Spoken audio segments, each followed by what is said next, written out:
Yeah, I cut it back. I don't think you just cut it back, did you? Because this is all dead. This has all been sprayed with chemical. I don't keep chemicals. Can I ask what chemical it was, at least, please, so I know what damage it's likely to cause? No, it's just one you buy in B&M. That's it. That garden is 2 years old. I know. I spent thousands of pounds on that garden, and you've sprayed all the bloody trees and shrubs. It looks a sight. A mug? Wildlife and rewilding. That's not what. That isn't what that is. Now, before we begin, I'd just like to say that if at any point you're watching this video, you're thinking, well, it doesn't look that bad, the damage isn't that extensive, I can assure you the damage is only just the start. It's something that's going to continue to get worse over the coming weeks and months. And what you see in this video is just the tip of the iceberg. So let's get into it. So 2 years ago, I made a wildlife garden in my former home in the front garden, a 20 square metre space that I turned into a wildlife haven. And it was wonderful to record over the last 2 years all the wildlife that had turned up in this space. We had foxes, we had 19 species of butterfly, a colony of red mason bees, dragonflies, damselflies, you name it, even bats at night had turned up to this small space in an urban setting.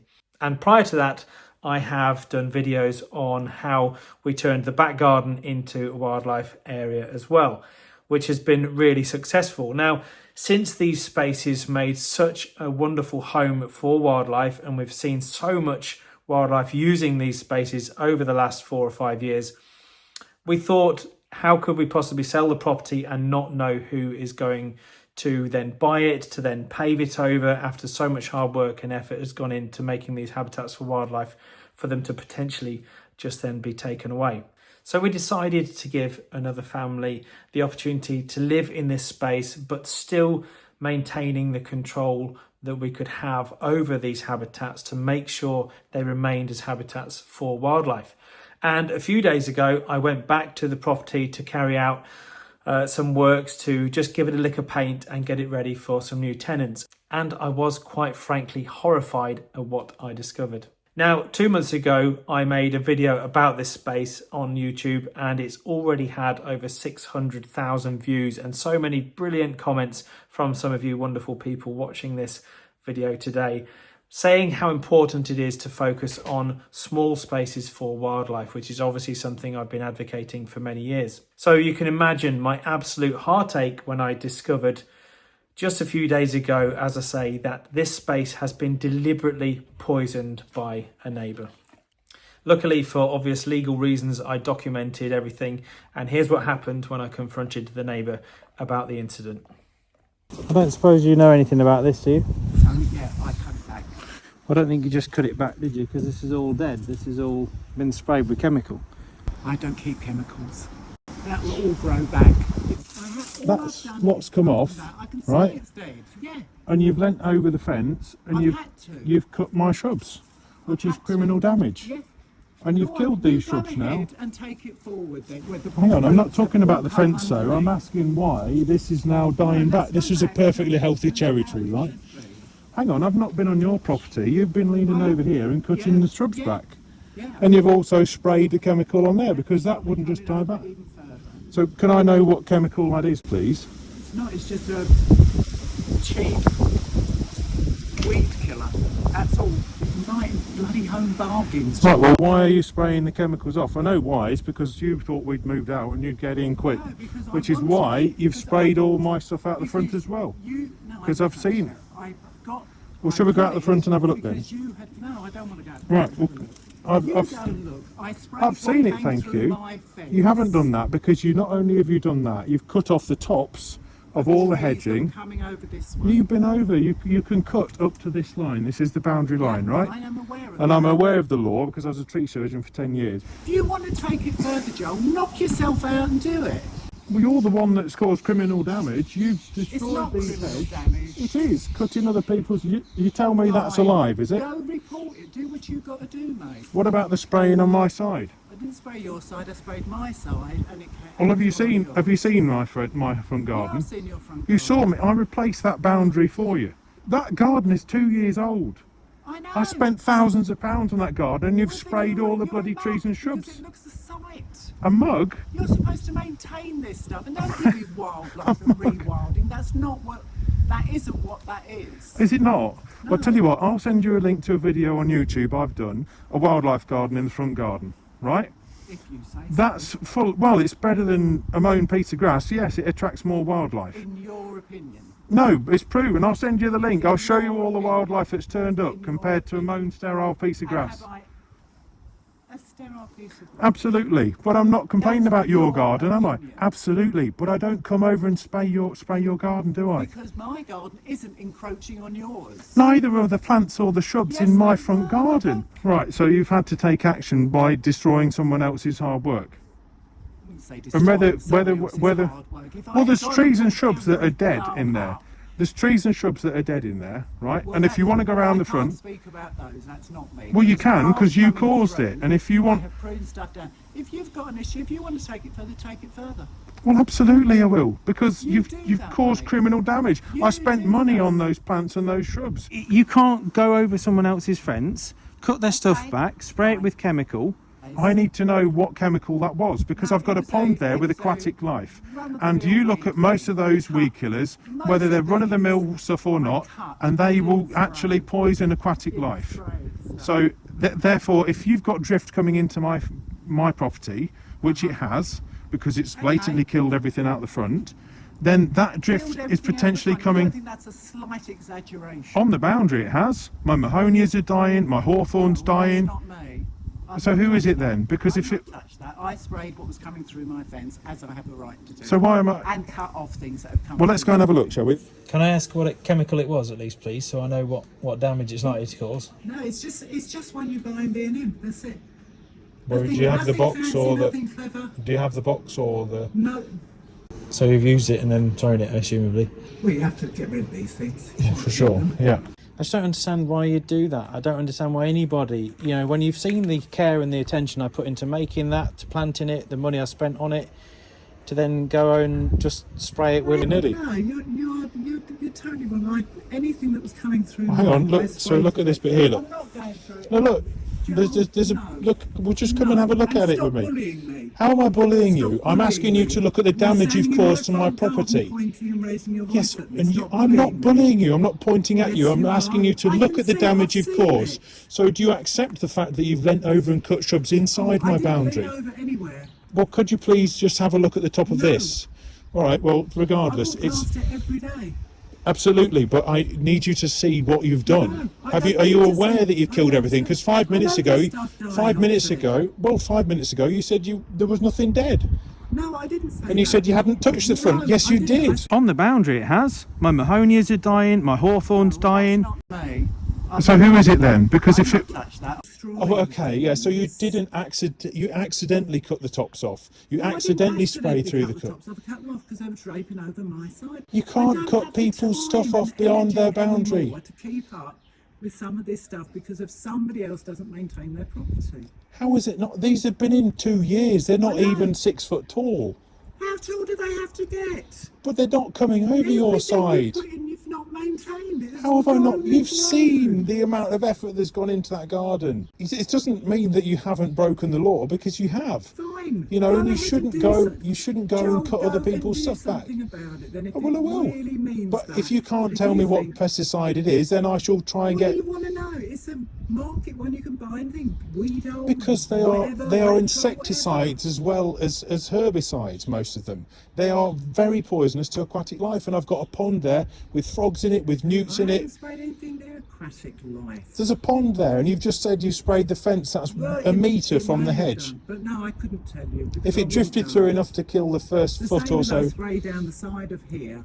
Yeah, but I'm just letting you know that You don't have to your let me actions. know. Okay, You well don't let me. have to let me I'm know. letting I you don't- know that I we don't still want own the to destroy property. things. I don't go enjoy destroying. Well, you've done a good things. job about it, I haven't you? prefer 'Cause they're all wildlife dying. To live. I prefer No, you flowers to don't. Give grow. over. Give over. If you did really give a toss, then you wouldn't be spraying No, chemicals that's on not- other people's plants, would you? You think what you want, mate. It's dead on my side, okay? Accept that. At least I accept accept that. that. Okay, fine. I have people that are moving in. And what I don't want is new people moving in and having a dispute with you continually because you are continually spraying stuff on other people's boundaries. Well, then you'll come a cropper, won't you? Because you're breaking the law by killing other people's plants. It's criminal damage. I'm just letting you know. Maybe so, Joe. Right, well, I'll take it elsewhere. I will, thank you. At least you've accepted liability, that's the first thing. So in a moment, I'm going to show you the damage, give you a bit of a walkthrough, show you exactly what's happened, because part of the reason for making this video, or a big part of it, is to help you all watching this and anybody you may know who has experienced a similar situation. More of that to come at the end of this video, so stay tuned. And as you can see from that confrontation, I was told several times to knock myself out. So stay tuned to the end of this video to find out exactly what I did to knock myself out. So before I give you a full overview of the extent of the damage that has been caused to the front and the back gardens, I'd just like to say that this attack, this chemical attack on the garden, the trees that have been damaged, the shrubs that have been damaged, they are now dying back. They probably won't recover. The plants and the flora underneath these trees and shrubs is also dead and dying. And it's not only that, these chemicals go deep into the soil and they absolutely affect the soil's ability to support any life. You can't just simply take these trees and shrubs out and plant new ones. It's not going to work. They will be affected and possibly not survive. And it now makes complete sense as to why my silver birch that I planted when I made the garden 2 years ago and my rowan tree have both died within the first year. And I thought it was just something in the ground, but clearly, as my neighbour has now stated, she's been doing this for years. So that makes complete sense and something that I wouldn't have guessed had I have not had this situation I've had over the last few days. So it's not only the trees, the shrubs and the wildflowers that have no doubt been affected by this chemical drift coming into the garden. It's all the associated insects. It's the aquatic life in the pond. It's the colony of red mason bees.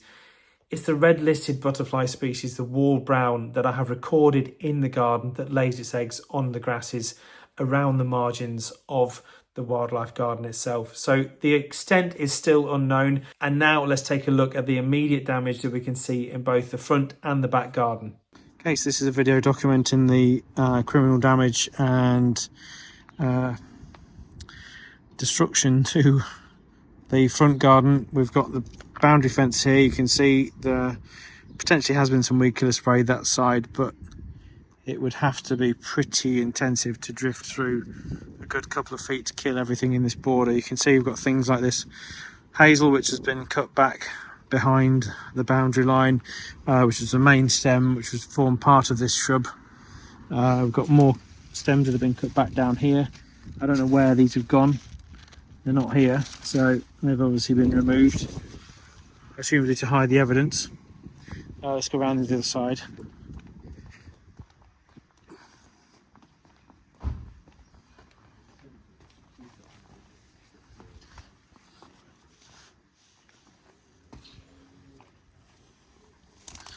Start in this corner. I've got did have a birch tree here. Has died and been cut back. There is my dead wood here that's been intentionally snapped off, which was up here, which, as you can see, that was due to flower this year. So that's obviously been, you can see that's been cut off with some secateurs. Was due to flower this year because it's got flowering buds developing on it. Something like this isn't going to just simply die. And if you look at the top, you can see any previous year's dead bits, which just snap off easily. But this is still fairly recent. It's dead now, but I'm guessing that was alive not too long ago. Well, it was alive not too long ago. This bit doesn't seem to have died yet, but the main stem has died off, as you can see. Down here I had a small alder growing, that's now completely dead. There's no greenery, no life in that. There's a valerian down here, that's now completely a crisp. And here you can see, which I didn't realise before, are the tops of what was a plum tree. So you can see perfectly live tree there, and this has been hacked off from that stem there and also cut at the top, and this is a good, it's over 12 inches from the boundary, so somebody's leaned over, I say somebody, it's pretty obvious who it is, cut the tops off, and these are the resulting stems that have been just left to die. At the bottom there's actually another stem of that there, and then more dogwood tops that were due to be flowering there. I have a blackthorn here which is now dying back, you can see, that's trying to grow but not doing very well now. And if I move along, why would you do this? Garlic mustard stem, that's all completely dead now. All of this was lesser stitchwort, which was flowering not long ago, which is now dead. I've got a hornbeam now, which is completely dead, that I planted last year. Rowan, which has died. We've got all of this, which is red valerian. You can see this is the same plant, so from this one plant at the bottom you've got flowers that look like that, and alongside it you've got flowers that look like that, and that is clear chemical poisoning. There's no other reason for this plant just to die off like that. We've got the hawthorns here, which you can see have all been cut along the top. These are fresh cuts this year, they've had no time to callus over, and all the stems have just been cut and dropped into the garden. So there's lots of dead bits of hawthorn still with the leaf on, which suggests this has died this year, because if it had died in the winter time it wouldn't produce a leaf. That's all died there. The yews are now dying back because they've caught the spray drift. You can see yews should not be that colour in May, and there's plenty of evidence of that all the way down. There's also brown stems in there, you can see, of hedgebed straw. There's another valerian here that's completely died.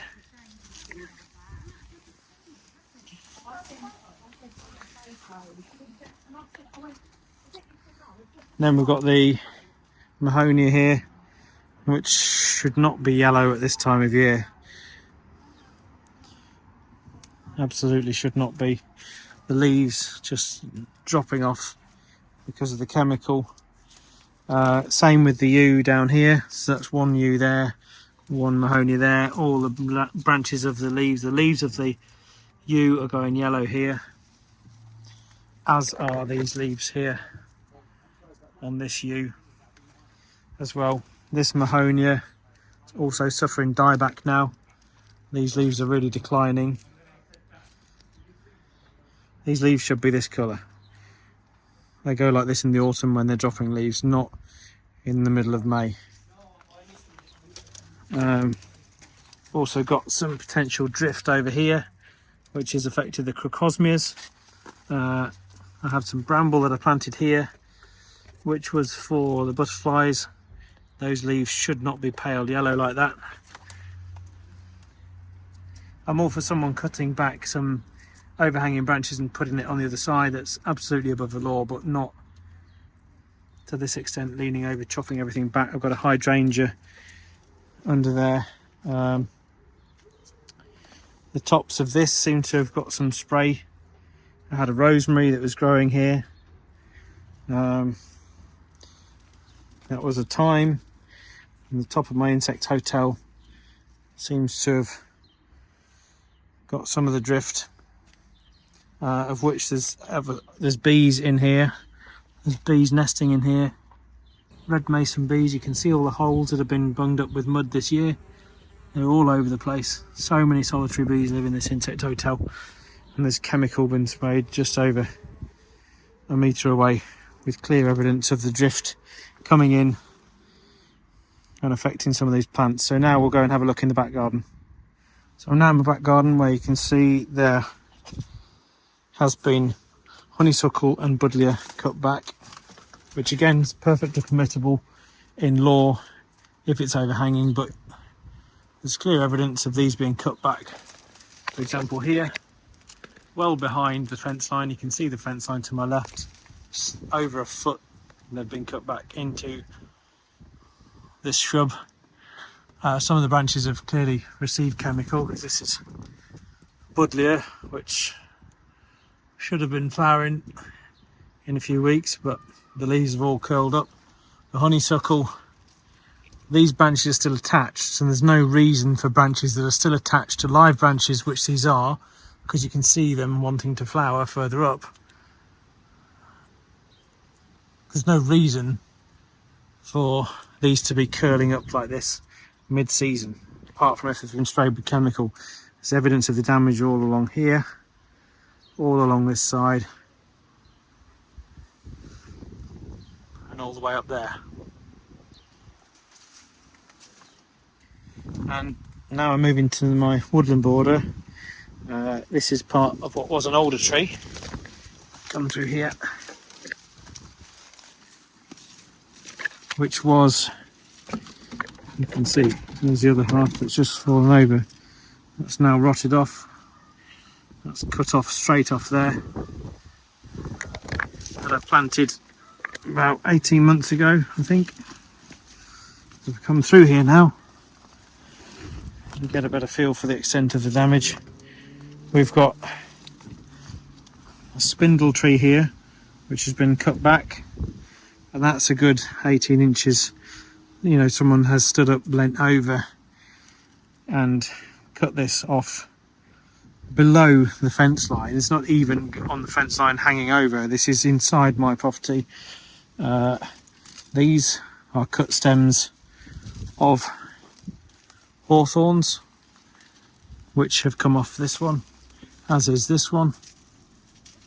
You can see, same as the front garden, all absolutely crisp dead, and they've all been cut off these stems down here, which again are a good 18 inches within the boundary. You can see they're not even planted against the fence, and then they've just been tossed down there and left. There's a rose in there that's been sprayed and cut back. Then we've got this cherry tree here, which has blatantly been cut back as well. You can see fresh cuts here. And those, here we go. Here is the evidence of those branches from that cherry tree. So you can see it being sprayed and then cut, or cut and then sprayed, I'm not sure which. That's from the cherry tree. You can see the cherry leaves on that. Because if we follow this tree up, you can see the spray drift has gone all the way up there. There's no need for these, or there's no real reason why these branches would be dying off, or the leaves dying off, when just to the right on the same structure you have perfectly green leaves overhanging. And this is the result of the spray on my spindle tree. It's absolutely dead, no leaf on it whatsoever. This is more evidence of the cherry tree that's been cut back. See, you can see here the same plant, the leaves that haven't been sprayed against the leaves that have been sprayed. This is, if you don't believe me, the same plant, just different stems from here and here. I only have one spindle and it's there. Then we've got this alder in the corner. Again, absolutely dead as anything. Got these branches here as well have been cut inside. Then we have some dogwood here. You see some of the dogwood leaves there, it's fine. And that's now dying back though. It's the same shrub, you can see. It's the same shrub, been sprayed and poisoned on this side, and we have more stems there that have been cut back and sprayed. And the buddleia from this side, you can see those aren't cut stems, that's just where it's been sprayed with a spray on the chemical. And that's really affecting the tree. It's creating some contorted growth right up there. Those aren't what buddleia leaves should normally look like. And you can see all the dead parts in here, along with the honeysuckle leaves, so along there, that have died. So to recap, we've got a declining dogwood, we've got a declining buddleia, declining honeysuckle, declining spindle, declining cherry. Oh, here's some of the spindle leaves, by the way. That was a spindle, or part of the spindle, that's been cut back. Oh, from here. You can see, I can even marry that up. It's the same cut, the same angle.